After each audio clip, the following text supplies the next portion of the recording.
So hello everyone. आज हम लोग देखेंगे इम्पोर्टेंस ऑफ आहार विहार इन ऋतु संधि एंड यम दंष्ट्रा काल।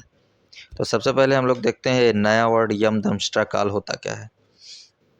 ये 16 डेज का एक पीरियड होता है जिसमें कार्तिक मंथ के लास्ट 8 डेज और अगहन यानी मार्गशीर्ष महीने के पहले 8 दिन, ये दोनों मिला करके है एक जो 16 दिन का पीरियड होता है, इसे हम यमदंष्ट्रा काल कहते हैं। और यह मेनली नवंबर और दिसंबर के बीच का समय होता है। अब इसका मीनिंग हम देखते हैं। जो लिटरल मीनिंग होता है, यम का मतलब होता है जो मृत्यु के देवता हैं हिंदू शास्त्र के अनुसार, और दंष्ट्रा का मतलब होता है दांत। तो अगर इसका हम कंबाइन मीनिंग देखते हैं तो इसका मीनिंग आता है कि इंक्रीज्ड मोर्टेलिटी। ये जो 16 दिन होता है यहाँ पे मोर्टेलिटी इंक्रीज होगा। और इस समय कुछ एडवाइस किया गया है आयुर्वेदा के अकॉर्डिंग, जैसे इस समय हमको लिटिल फूड लेना होता है और हेल्दी लिविंग यानी पथ्यचर्या का फॉलो करना पड़ता है। और अगर हम ऐसा नहीं करते हैं तो ये पीरियड जो होता है ये फैटल होता है। जो यम दंष्ट्रा काल होता है ये शरद ऋतु और हेमंत ऋतु के बीच का समय होता है। शरद ऋतु जो होता है इसमें मध्यम अग्नि का बल जो होता है वो मध्यम होता है, और हेमंत में अग्नि का बल बढ़ता है। तो यहाँ पित्त का भी प्रकोप होता है। जो शरद ऋतु होता है ये पित्त प्रकोप का काल होता है। अब यहाँ पे due to lack of knowledge किस चीज़ का, ऋतुचर्या और ऋतु संधिचर्या का, आम्ल पित्त के जो पेशेंट होते हैं वो ऋतुचर्या ऋतु संधिचर्या को अच्छे से फॉलो नहीं करते हैं। तो अगर वो अच्छे से फॉलो नहीं करते हैं तो उनका डाइट जो होता है वो नॉर्मल रहता है या उससे ज़्यादा अमाउंट में हो जाता है, क्योंकि अग्नि बढ़ती रहती है। तो यहाँ पे ये जो होता है ये अग्निमांद कॉज करेगा, क्योंकि जो सीजनल चेंज होता है मंद अग्नि से तीक्ष्ण अग्नि में आते समय, वो जो बीच के 16 दिन होते हैं उसमें हमको बहुत ही संभाल के लिटिल अमाउंट में खाना खाना पड़ता है। अगर यही खाना हम ज़्यादा अमाउंट में कंज्यूम करेंगे तो अभी अग्नि बढ़ रही है, उसी समय हम ज़्यादा अमाउंट में खाना खाएंगे तो वहाँ क्या होगा, अग्निमांद्य होना तय है।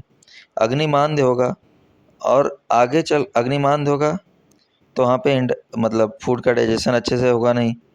और आगे चल के जो शरद के बाद हेमंत ऋतु है यहाँ पित्त का प्रकोप और होता है, जिससे कि पेशेंट आम्लपित्त रोग का शिकार हो जाते हैं या आम्लपित्त रोग उनमें हो जाता है। अब देखते हैं ऋतु संधि क्या होती है। ऋतु संधि जो होता है इंटर सीजनल पीरियड होता है। 2 सक्सेसिव सीजन के बीच का जो पीरियड होता है उसे ऋतु संधि बोलते हैं। ये 15 दिन का टोटल होता है। पहले ऋतु के 7 दिन आखिरी जो होते हैं और जो आने वाला ऋतु होता है उसके शुरू के 7 दिन, इसको मिला के ऋतु संधि बोलते हैं। अब इस पीरियड में जो होता है, जो पहला ऋतु होता है उसके आहार विहार को धीरे धीरे धीरे धीरे करके छोड़ना पड़ेगा, और जो नया आने वाला ऋतु होता है उसके आहार विहार को धीरे धीरे धीरे धीरे करके अपनाना पड़ेगा। और यही चीज़ अगर हम अचानक से कर देते हैं कि अचानक से पहले ऋतु का फूड एंड हैबिट छोड़ दिया, अचानक से दूसरे का अपना लिया, तो वहाँ पे हमें बहुत सारी डिजीजेस हो सकते हैं। क्यों? क्योंकि यहाँ असात्म का कॉन्सेप्ट आ जाएगा। क्योंकि एक ऋतु में हमें साथ में हो चुके हैं, उससे डायरेक्ट दूसरा ऋतु जंप करना ये हमारे बॉडी के लिए असात्म होगा, जिससे बहुत सारी डिजीजेस हो सकती हैं। अब एक दूसरा कॉन्सेप्ट है ऋतु हरितकी का, जो हमारे सिलेबस में हमको डिस्कस करना है। ऋतु हरितकी मतलब हरितकी का पाउडर जो होता है अलॉन्ग विद डिफरेंट सीजन और डिफरेंट ऋतु के अकॉर्डिंग अलग अलग चीज़ों के साथ मिला करके लेने को ऋतु हरितकी बोलते हैं। चरक संहिता के अकॉर्डिंग ऋतु हरितकी जो होता है ये रसायन होता है जिसको हर सीजन में यूज कर सकते हैं हम, लेकिन इसका अनुपान जो होता है वो हर सीजन में अलग अलग हो जाता है। अब हम आगे देखेंगे किस सीजन में कौन सा अनुपान हरितकी के साथ चलता है। शिशिर ऋतु में जो एनवायरनमेंट होता है ये कोल्ड होता है और इसमें वायु होती है, मतलब विंडी होता है, हवा चलती रहती है। इसमें जो आदमी का जो पर्सन का स्ट्रेंथ होता है ये लेस होता है। यहाँ पे कफ का डिपोजिशन होता है, मतलब क्षय होता है कफ का, और अग्नि जो होती है ये तीव्र होती है। तो यहाँ हमें कौन सा हरित की लेना चाहिए? इसमें हमको ऐसा हरित की लेना चाहिए जो कि कफ को एलिमिनेट करे। तो इसीलिए पिप्पली के साथ हरित की लेते हैं। पिप्पली मतलब कटुरस, ये कफ को बाहर निकालेगा, ठीक है, और स्निग्ध गुण के कारण वात को पैसिफाई करेगा। अब वसंत ऋतु में कौन सा ऋतु हरित के लेंगे? वसंत ऋतु में जो होता है ये टेम्परेचर इंक्रीज रहता है, जिससे कफ डाइल्यूट होता है, ठीक है। अब इस सीजन में हमको मधु के साथ लेना चाहिए। क्यों? क्योंकि कफ जो होता है स्निग्ध नेचर का होता है। अब अगर स्निग्धता रहेगी तो मधु वृक्ष होता है, कषाय होता है, इससे स्निग्धता कम हो जाएगी, और कटुरस का सेवन करना। अब यहाँ ग्रीष्म ऋतु में जो हरित खिलेंगे, ये ग्रीष्म ऋतु आदान काल का लास्ट सीजन होता है, तो इसमें हरितकी को गुड़ के साथ लेंगे, क्योंकि यहाँ रुक्षता जो होती है उसको कम करने के लिए ज़रूरत होता है गुड़ के स्निग्ध प्रॉपर्टी का। और शीतवीर जो इसका होता है, ये जो ग्रीष्म ऋतु का जो हीट होता है उसको बैलेंस करता है, और हरितकी का जो वार्मनेस होता है उसको। गुड़ कफ को इंक्रीज करता है, जिससे कृमि मेद धातु भी इंक्रीज होता है। वसंत ऋतु में कौन सा हरितकी लेंगे हम ये देखते हैं। तो यहाँ पर हम सैंधव लवण के साथ लेंगे वर्षा ऋतु में। वर्षा ऋतु में कौन सा हरितकी लेंगे हम? यहाँ पे हम सैंधव लवण के साथ हरितकी लेंगे, क्योंकि ये जठराग्नि को इम्प्रूव करता है, और वर्षा ऋतु में जठराग्नि कम होती है और वात बढ़ा होता है, तो इसलिए वात को भी कम करता है। वात का मतलब वर्षाधिसु पित्तस्य, पित्त का क्षय होता है और वात का प्रकोप होता है, तो इसीलिए वाता पैसिफाइंग ड्रग हमको इसमें चाहिए। शरद ऋतु में हम शर्करा के साथ लेंगे। हेमंत ऋतु में हम हरितकी और शुंठी एक साथ लेंगे, क्योंकि दोनों का उष्ण गुण है, और उष्ण गुण के कारण ये कफ दोष का एक्युमुलेशन रोकती हैं, और मधुर विपाक के कारण ये पित्त को बैलेंस करती हैं। अब ऋतु विपर्य क्या होता है? किसी भी सीजन में अगर एबनॉर्मलिटीज़ दिखाई देती हैं, मतलब जो सीजन होना चाहिए वो सीजन का अगर हीन, मिथ्या या अति योग दिखता है, तो वहाँ पे हम ऋतु विपर्य कहते हैं। मतलब जो हो रहा है उसके अगेंस्ट कुछ और हो रहा है, उसी को विपर्य बोलते हैं।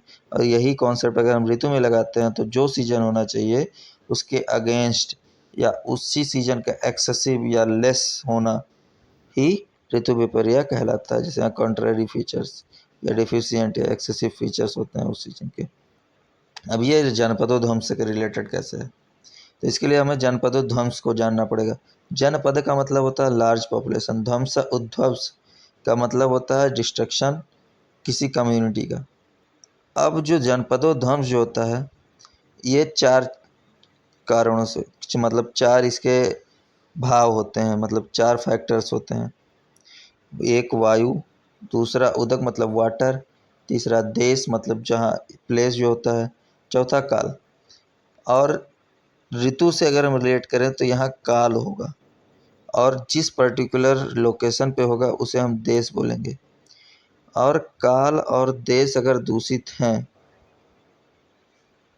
तो वायु और जल तो दूषित होंगे ही, क्योंकि जो ऋतु होता है वायु से भी रिलेटेड होता है, वाटर से भी रिलेटेड होता है।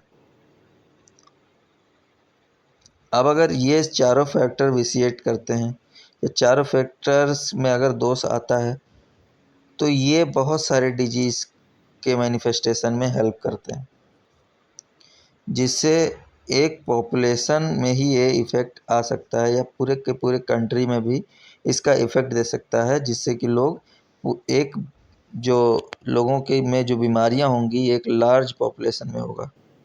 अब देखते हैं ऋतु व्यापक क्या होता है। ऋतु व्यापक मतलब एबनॉर्मेलिटी ऑफ सीजन।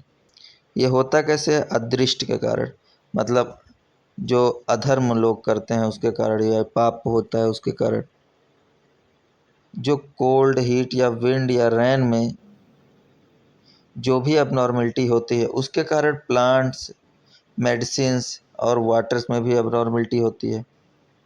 तो जब हमारे बेसिक जो थिंग्स हैं जैसे प्लांट्स हुआ, उसी प्लांट, कुछ प्लांट आयुर्वेदा में प्लांट से ही मेडिसिन बनता है, और वाटर जब कंटामिनेट हो जाएगा तो वहाँ पे डिजीजेस तो होंगी ही। सो ये जो डिजीज़ होंगी ये एक पर्टिकुलर एरिया में होंगी जो पूरे एरिया के हेल्थ कंडीशन को ख़राब कर सकती हैं। सो इसीलिए यहाँ पे इसको जनपदोधम से रिलेट करके बताया गया है। और अगर हम हाल ही का एग्ज़ाम्पल लें, अभी जून का ही एग्ज़ाम्पल लें, तो हीट वेव मान लीजिए किसी भी राज्य में घोषित हुआ, जो अभी हुआ है मेनली नॉर्थ स्टेट साइड में जून 2024 में या मई जून 2024 में नॉर्थ के जो भी स्टेट्स हैं वहाँ पे हीट वेव घोषित किया गया है।